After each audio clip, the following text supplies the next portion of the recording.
কাল হঠাৎ একখানা ফোন আসে আমার কাছে, কাকিমণি আমার একখানা থালি লাগবে অ্যানিভার্সারির। আমি বললাম ঠিক আছে আমি দেবো, কী কী লাগবে তোমার বলো। ও যেই যেই আইটেমগুলো বলেছিল সবটাই চেষ্টা করেছি দেওয়ার। আর আমাকে সাহায্য করেছিল আমার ছোট ছেলে। তোমরা সকলেই চেনো তোমাদের প্রিয় দাদা রাতুল্লাহ। ও না থাকলে আমার এই কাজগুলো অসম্ভব। যাই হোক, পুরো থালিগুলো আমি সাজিয়ে নিলাম। সকালবেলা উঠে স্নান সেরে পুজোটা দিয়ে আমি পায়েসটা বসিয়ে দিলাম। বাঙালির শুভ অনুষ্ঠান মানে একটু পায়েস। আর এই যে দেখছো সজনে ডাঁটা চচ্চড়ি, তাদেরকে দেবো বলেই আমি সজনে ডাঁটা চচ্চড়িটা করেছিলাম, কিন্তু ওই যে ভুলে গেছি কাজের চাপে, এই সবজিটাই তাদেরকে দেওয়া হয়নি। বাকিটা সবটা দিয়েছি যতটা সাধ্য।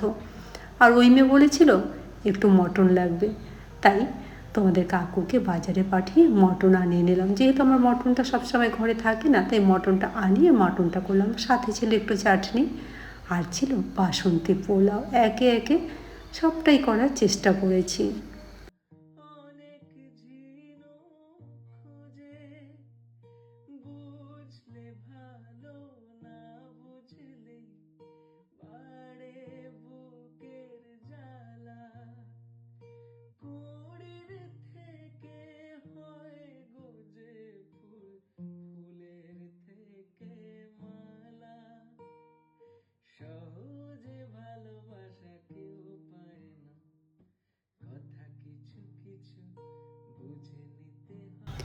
পূজাকে অনেক অনেক ধন্যবাদ এতটা ভরসা করে আমাকে অর্ডারটা দেওয়ার জন্য।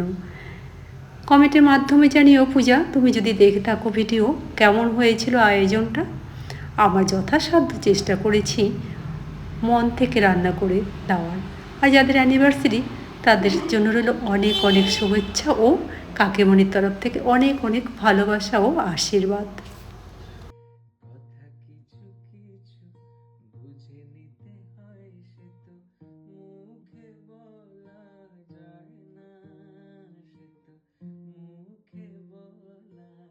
আর যেহেতু বাড়ির কাছেই ছিল, তাই এখনও জোম্যাটোতে অর্ডার করা হয়নি। অর্ডারটা নিয়ে গেছিলো আমার ছেলে, ঠিক আমার বাড়ির থেকে একটু আগেই। ওই যে অনেকেই চেনবে পোদ্দার ফ্যাশন কাপড়ের যে দোকান, সেখানে গিয়েছিল অর্ডারটা। আর অর্ডারটা করেছিল হ্যামিল্টন থেকে পূজা সাহা নামে একটি মেয়ে।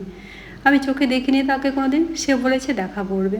যাই হোক, পুরো ভিডিও কেমন লাগলো, ভালো লাগলে অবশ্যই লাইক করো, কমেন্টের মাধ্যমে জানিও কেমন লাগলো।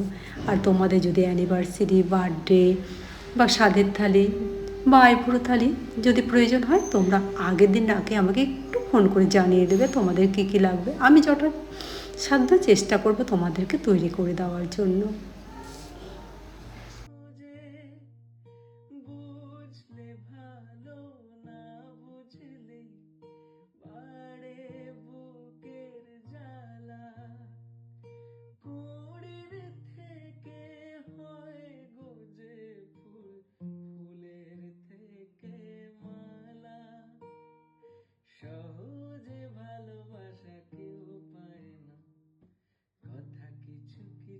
এই তো তৈরি হয়ে গেল সমস্ত বাটি প্যাকিং করা, এবার শুধু নিয়ে যাওয়ার পালা। যাই হোক, পুরো ভিডিও কেমন লাগলো কমেন্টের মাধ্যমে জানিও। ভালো লাগলে অবশ্যই লাইক করবে। ভালো থেকো, সুস্থ থেকো, এভাবেই কাকিমণিকে ভালোবাসা দিয়ে যেও।